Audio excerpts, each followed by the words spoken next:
আজকে রাতের বেলা যখন ঘুমায় যাবি, বাতিটা যখন নিবায়ে দিবি, মনে মনে একটু প্রশ্ন করিস, ঘুমের মধ্যেও যদি কত মানুষ মরে, আজকে আমারও যদি মরণ হয়ে যায়।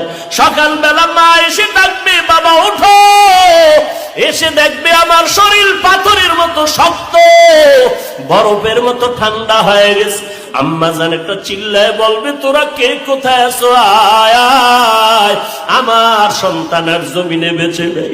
বাবায় কান্না করবে, আবার কলিজার টুকরা সন্তানটা নাই। কেউ যাবে মসজিদের ইমামের খুঁজতে, তাড়াতাড়ি আসো, আমার জানা সন্তানের জানাজা না পড়ায় কোথাও যাবেন না ইমাম সাহেব। কেউ যাবে কবরে কবর খনন করতে, কেউ যাবে বাঁশ বাগানে বাঁশ কাটার জন্য।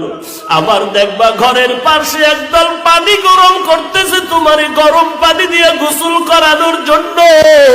তোমার লাশটা ঘরের থেকে